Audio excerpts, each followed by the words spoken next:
You see, these are Western standards that we cannot accept each other because they created fences. So we need to keep you outside and you inside, and we need to count ourselves because people need to be counted.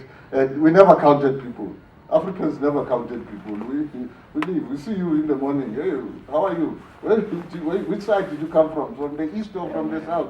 And that's it, you know. So it's something that somehow we need to educate our kids. We understand why all of this movement, you know, but our children need to know who they are and what they are supposed to be.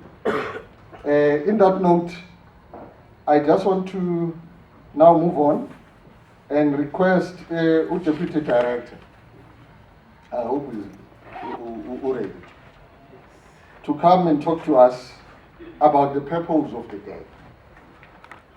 Why we are here in Tembisa. We've been here, I can't just remember the year, if I'm not mistaken, it was 2023 when we had our International Archives Day in collaboration with Ekurhuleni and also the National Archives situated in Pretoria.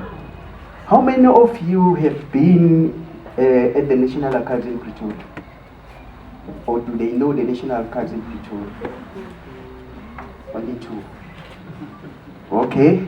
I will assume that part of our attendees today are also records officials from the city of Johannesburg and also public members. How many of you have been to the Gauteng Provincial Archives or know where it is or located? Very few. Yeah. I doubt it. Colleagues, the Gauteng Provincial Archives, we've got, remember in the past we only had one National Archives which accommodated Transvaal and also, Transvaal included Limpopo, Mpumalanga, Northwest and so forth.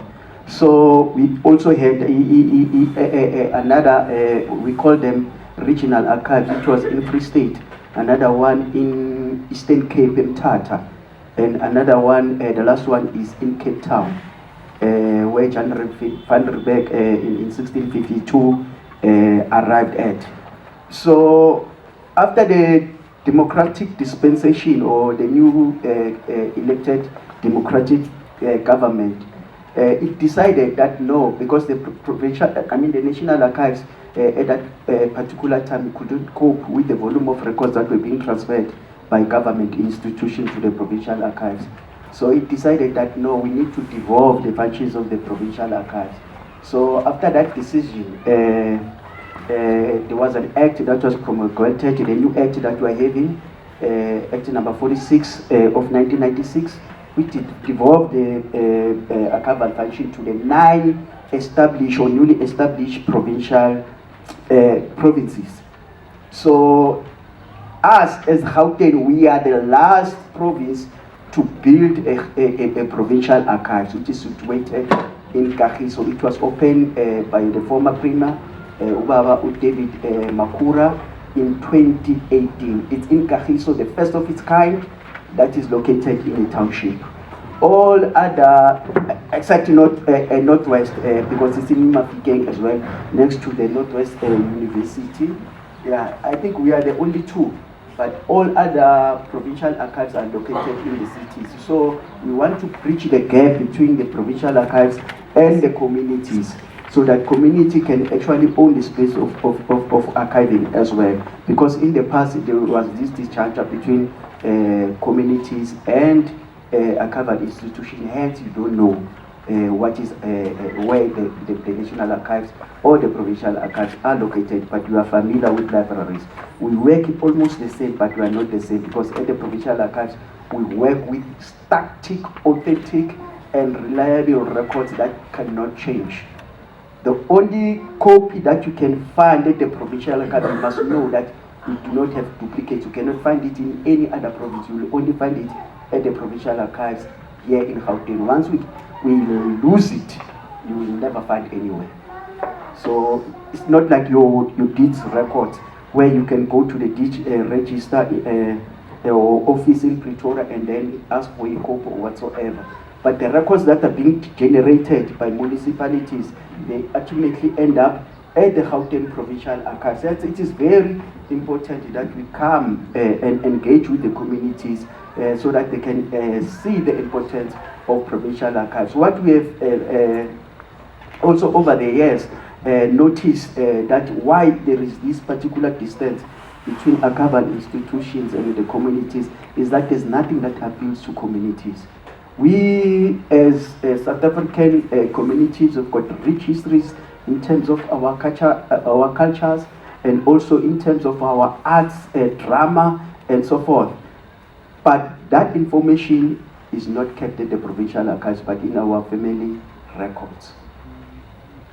So it's not at the provincial archives, hence you don't see a need to go to a provincial archives. It's also not in the libraries in the form of books that have been written. Most of our books that have been written in the past were written by our former colonizers or by our white counterparts, but they do not actually tell a narrative about our stories. Even if they do tell a narrative about the black community, is not accurately narrated in those particular books. So there is a need that we actually, as black communities, we rewrite our history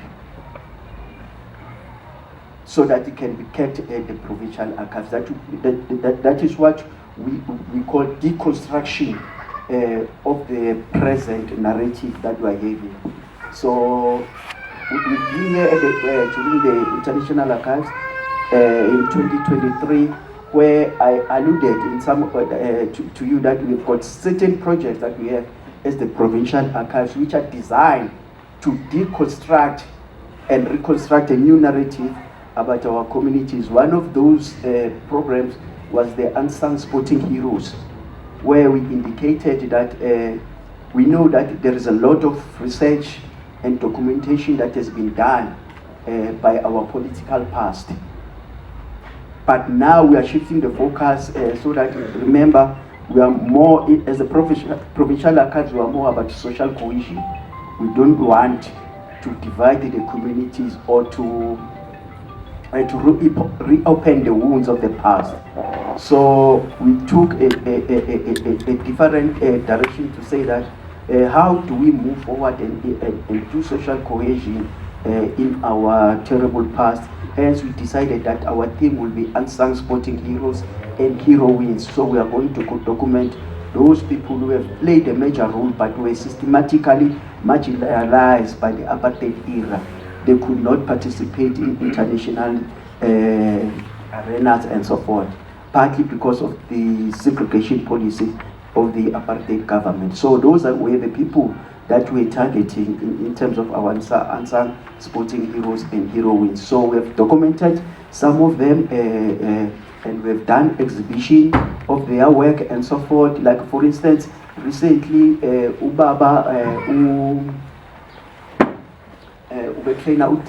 I've seen, I think you have seen in the news,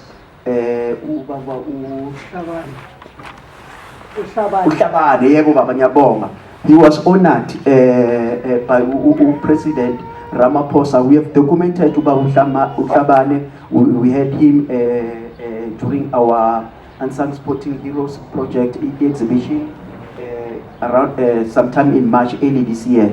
So besinohayo ubaba uhlabane omunye futhi abaye bamdocumenta i-boxing legend ubaba uMalifiyane uye wa-honora futhi naye I think he hails from here in Tembisa ubaba uMalifiyane baye bam-honora naye upresident. So those are our unsung sporting heroes currently that we have documented. We've got their information or transcript at the provincial archives. Should you want to consult just to check ukuthi badlule nakuphi, feel free. That information is actually for free at the provincial archives. You can come and consult that particular information at the provincial archives. Colleagues, as the program director has alluded, that just a brief history on the International Archives Day, has alluded that it was established by ICA. ICA is the International Archives Council, International Council on Archives, which is the mother body of all archival institutions around the world. We've got the Upper South, they've got their own Southern American countries, they've got their own institutions, but mostly here in Africa, we've got the Eastern Southern African Regional branch of International Archives Council, which we subscribe to, esibiza ngokuthi i-ESABICA. Ama-records professionals azokwazi ngayo, so we subscribe to that. But here in South Africa sinani sine SASA yama-archival professionals. ISASA is the South African Society of Archivists here in South Africa. So those are the archival institutions that subscribe to IMADA body to OEICA, International Council on Archives. So ICA established by UNESCO as a program director, Ashilo, and then they were given the mandate to actually preserve archival records in the country, I mean all over the world. So the International Council declared in the 9th of June as the International Archives Day, which marks the anniversary of the founding of ICA itself in 1948, making it a meaningful anchor for the global archiving community. So ICA recognized a need to raise public awareness, not just among professionals, but among everyday citizens who rely on archive records without realizing it. I've made just an example about your title deeds. Imagine if you can, but I don't want to refer to another scenario which is very ugly, which has been on the news and also on social media platforms. I can make an example of the city of Johannesburg. You can imagine on those town planning or whatever records that are not properly kept at the provincial, the city of Johannesburg. Should any of you or should any of the city, the residents of the city of Johannesburg wants to actually rezone his or her property, so you can imagine the amount of fees that are going to be involved to start afresh, drawing up a map of that particular building or whatever house. So it's going to be costly. It involves a lot of money. So this is why we involve citizens, so that they can be ambassadors of archives when we say that they need to be involved in ensuring that archives are preserved. The program director has already alluded to the revelations happening here, the Madlanga revelations happening here in Ekurhuleni. So it's part of the systematic mismanagement of records, and also some of these records are deliberately being destroyed so that there's no accountability. So you must know that as government, we work with records or documents. So without records, you cannot, program director has already correctly alluded that you cannot claim your rights. You cannot validate your rights. So these are some of the things that we must fight against as the civil community, to say that we need to protect our government institutions, our records that are in our government institutions, because these people are using our taxes, or government officials are being paid by taxes which are coming from ordinary public citizens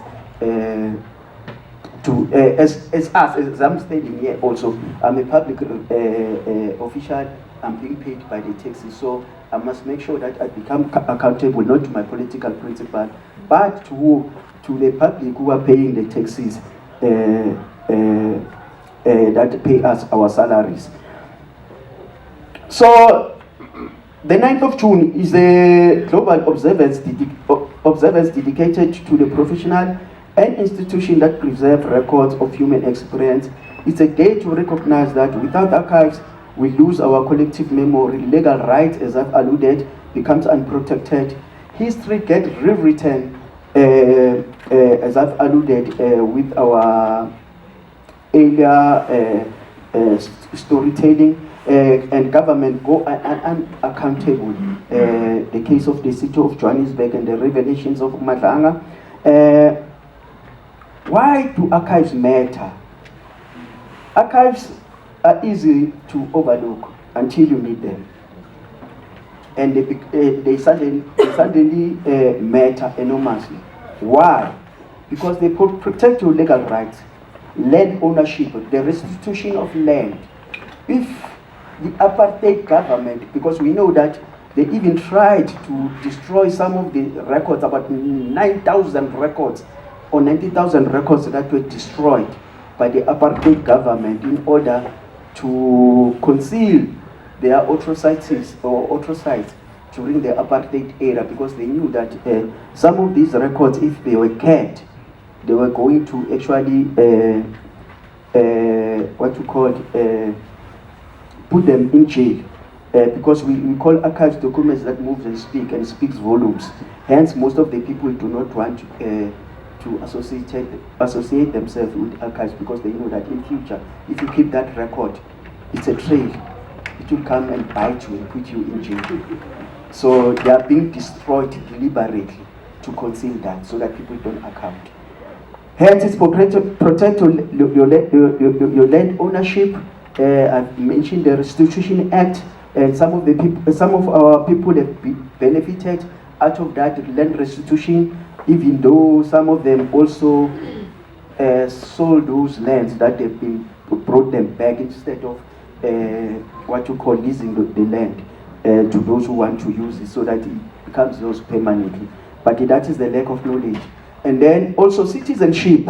Program director has already alluded to the issue that we are having currently in the country. I'm not going to go back to it. And also court judgments. And we have seen through also the Madlanga Commission that even our courts also are not impartial or partial or neutral in terms of the things that are happening in our country, in terms of abusing of the justice system. They are part also. So who are we going to rely on if the courts are part of the corruption that is happening? So court judgments, and also in terms of that, we've got a problem in terms of court judgments. If you can go to the High Court in Pretoria or High Court, Gauteng South High Court here in Johannesburg, you may find a problem to retrieve your marriage degree or whatever records that you want to retrieve from the High Court, because records are not properly kept. So there's no proper system that has been established in the High Court, because we normally get also inquiries from overseas to say that as the Provincial Archives or the National Archives, the High Court, South Gauteng High Court is within your jurisdiction. Can you please help us? My mom or whatever was in South Africa. We're looking for this particular divorce decree from overseas, and then we go to the High Court to actually request that particular information. But unfortunately, we can't find anything because the system is collapsed. So these are some of the issues that we actually are faced with. So in future, it might also, you might as well yourself encounter such problems in our court system. So hence, we are saying that we must involve you so that you can know and also become activities in terms of safeguarding these particular records. And the whole government accountable because they document the decision made by officials on behalf of the citizen. Without them, and scrutiny becomes impossible. That's where you need to come in. And they also preserve cultural identity, indigenous oral histories, religious manuscripts, community photographs, archives to keep cultural knowledge across generations. Hence, we are saying that in most of our archival functions that we do, even our events, we make sure that we involve arts and culture, your drama, and so forth. And we are also we want to actually see a situation whereby even our drama artists or performers, they start now narrating the history of the country as well in terms of their performances as well, so that we document what has been happening in the country as yeah, okay. Because we are South African, all 12 languages are official. Okay, I won't be long. Mandla has already introduced me. I just want to give a brief history about libraries, especially the South African libraries, because today we are talking about archives, so history is also important. But before I get to that, I just can't hold myself. I want to commend Ubra Ob, I'm not sure whether he's here, for the excellent work that he's doing to keep our facility like this. Really, I've been to many facilities of the city of Ekurhuleni, but there's none like this one. You know, I went to the bathrooms before coming here, and the first thing, when I walked in there, I was like, clean, no smell. You know, this it tells us it can be done.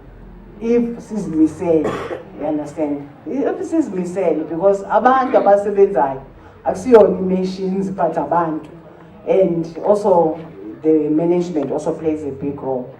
Okay, I am from the library section. Libraries and archives, I'll call them cousins. We are cousins.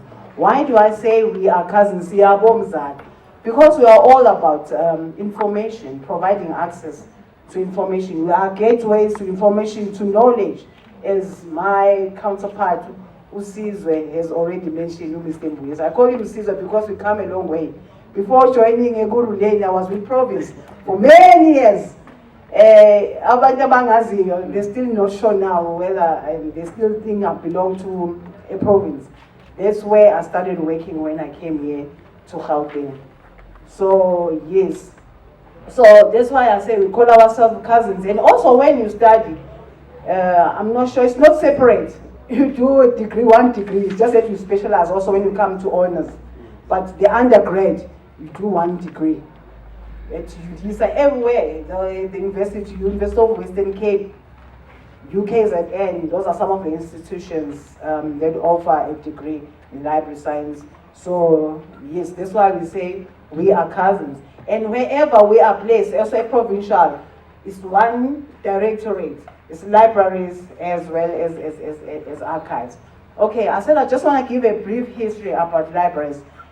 In South Africa, we come a long way, but there were a lot of changes in 1994 with the new dispensation, democratic dispensation. You know, sometimes when I talk, I switch also to indigenous language because we don't want to leave people behind. But hey, we went to this event, hey, let's speaking English. We didn't even hear anything, and it's not proper, really. So, in 1994, when the new government, the new regime came into power,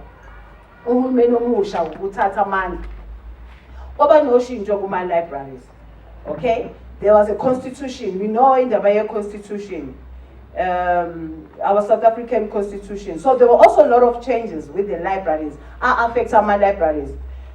So then it says the constitution, there's called schedules. We want the constitution in schedules.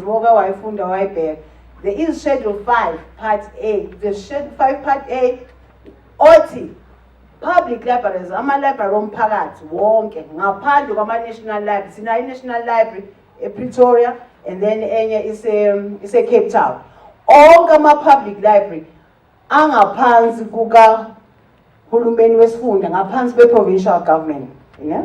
An exclusive competency. So the province is responsible, yes, for legislation, for norms and standards.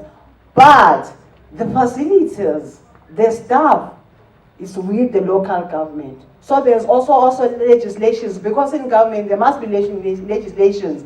Imithetho eguidayo ukuthi zenziwe kanjani izinto. So they are at the local government.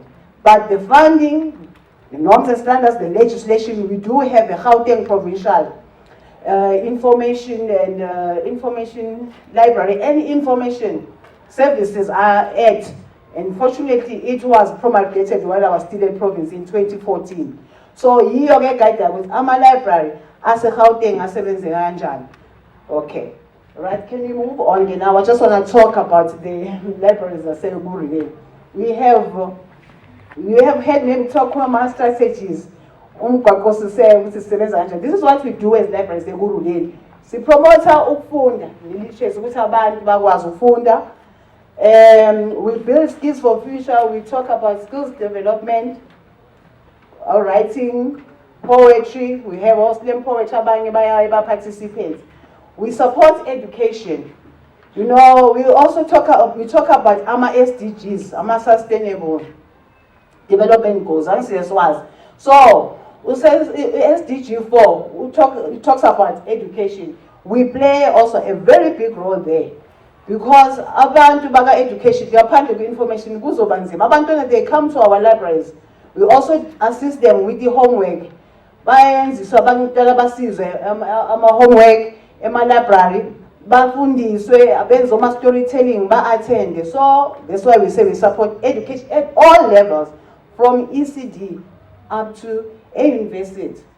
We're gonna see now. We also have the MOU for some of our libraries with the UNISA, where we keep my UNISA textbooks for the UNISA students. Okay, we ensure access to quality services. You know, Mr. Mbusa talked about UDS, UNESCO affects as libraries, that we must provide access to equitable services. Singashiyi umuntu ngaphandle. Ama libraries are wonke umuntu. Yingakho in some of our libraries now, we also have services for abantu abablind, nabantu abangaboni. Khona bayabonayo but uthola ukuthi akaboni kahle, so iscreen fanele ibe nkulu into uzabona. Abanye ababoni at all. So we also have services. That's why we say we provide quality services for everyone. We don't want to leave abanye abantu ngaphandle. Now. So those are our priorities. Can you please move? Okay. Ekurhuleni again. We have 47 libraries. Cinema library. 47 esephelele. And as I said, I'm repeating myself, we serve diverse communities. Abantu abahlukene. Okay, we provide access to book technology. Cinema computers habage by my library. Nabangas ge.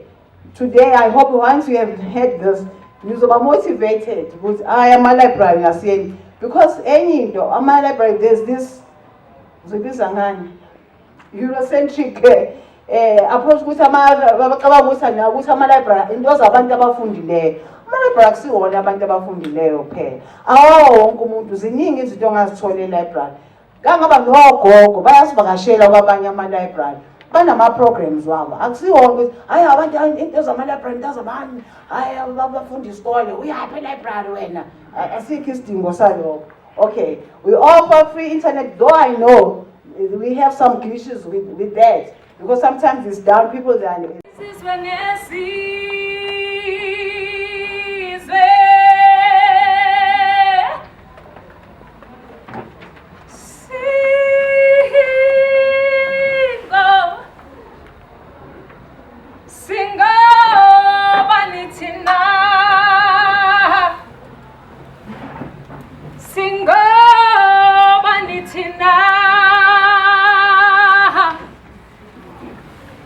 Izizwe ziyazi ngathi abantu babhala ngathi singabantu thina singabantu yebo singabantu singabantu yebo singabantu siyabhala thina siyabhala sifundile thina sifundile Tembisa, allow me to give you a brief history about 1682. Kaslamakasi, Tembisa. It all dates back to 1957 when Mr. Van Veek and Ms. Meyers agreed to finally expropriate land with compensation. Satembiswa niyeswe, ubhalwa uthini ngathi, sahamba izizwe ngezizwe, namhlanje silapha singobani.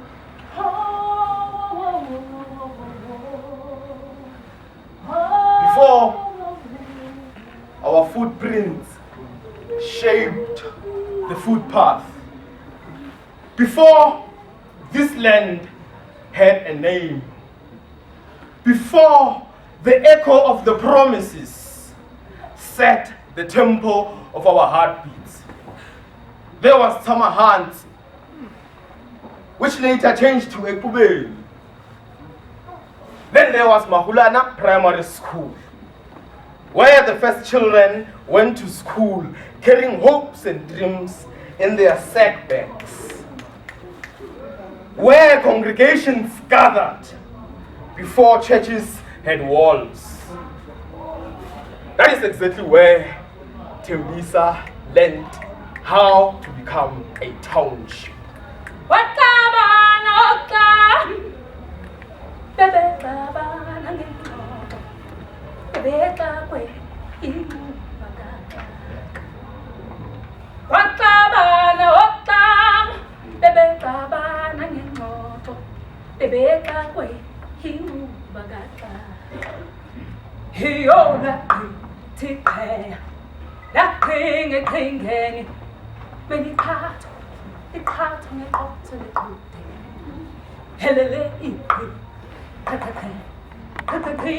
The Segregation Act divided us tribally. Ngapha, as the Zulu section, eMtambeka, eSangweni, eThafeni, and then ngapha, as the Sotho, Oking, Mashumung, Siliwe, the well that never ran dry, that kept us breathing and fighting, believing and hoping. Tembisa, our promised land.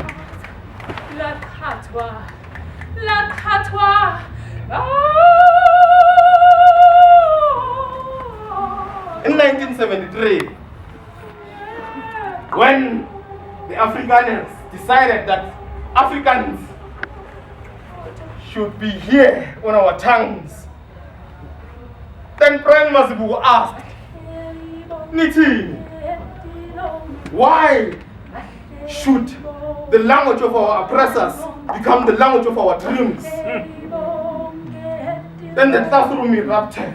It changed from being a classroom to being a battlefield. Not with guns, but with courage. Not with bullets, but with voices.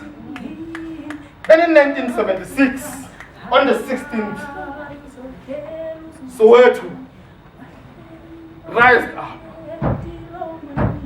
Hector Peterson fell down. The country was shattered. And on the 17th, Brian Mazibuko said, we are continuing with the struggle. You killed them for fighting for their freedom, for fighting for their freedom to learn, for fighting for their freedom to exist. Then he took them to the street, from Tembisa High to Itumelo. They walked down the dusty roads of Mashumung, protesting, not with weapons, just with a peaceful march. But with tear gases and dogs were unleashed, and Brian Mazibuko was taken to Robben Island.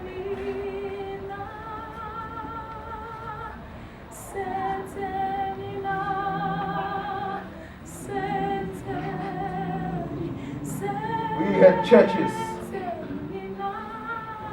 that were built by Reverend Mapet, but by Reverend Namani, people who believed in fighting for our freedom, not with weapons, but with faith. People who housed and fed the cadres who needed refuge from the apartheid government.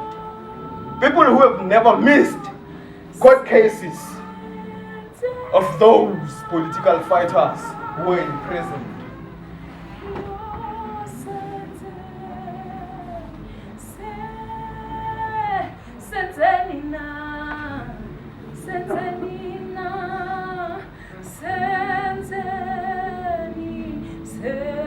In 1990,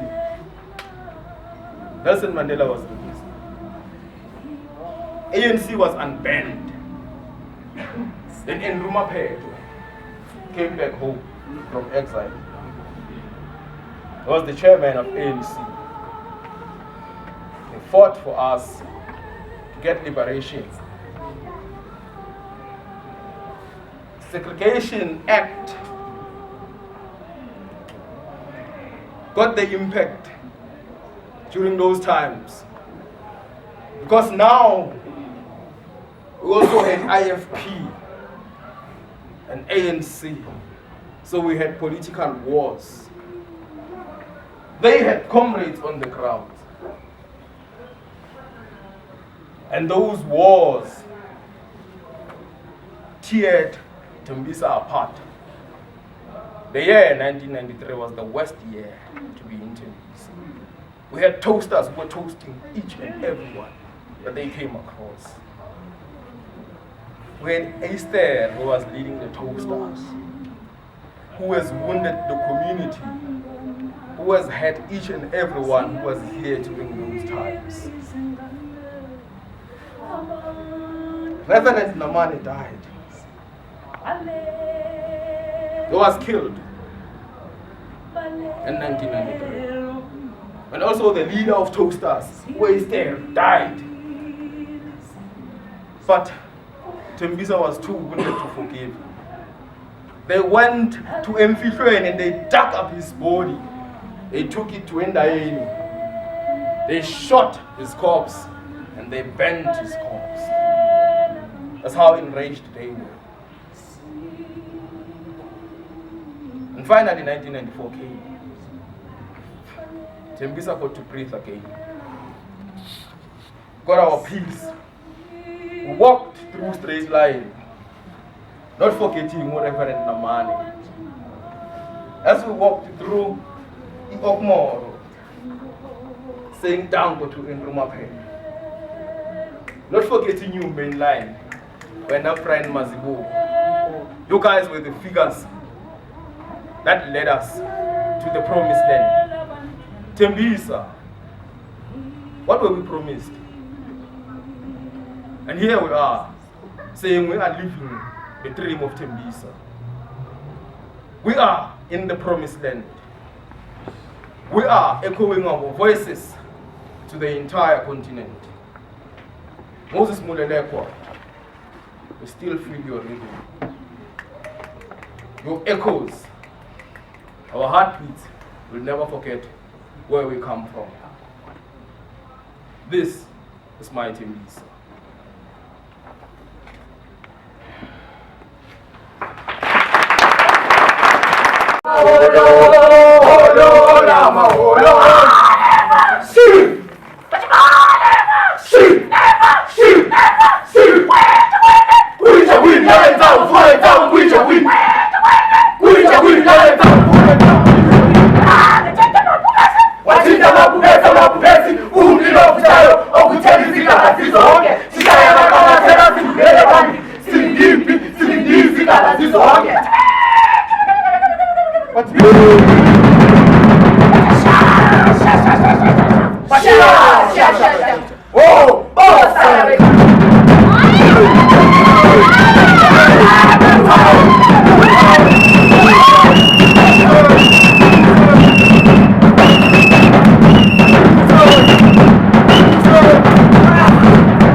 Gitemo tegisi nene wamama. Gitemo tegisi nene. Semalengani. Gitemo tegisi nene. Semalengani. Gitemo tegisi nene wamama. Gitemo tegisi nene. Semalengani. Uyangonu no matema ema. Uyangonu no matema ema. Uyangonu no matema ema. Uyangonu no matema ema. Ete sakabana so mama. Sakabana so tenjini lo mama weza. Sakabana so tenjini lo mama weza. Sakabana so tenjini lo mama weza. Usha, usha, usha,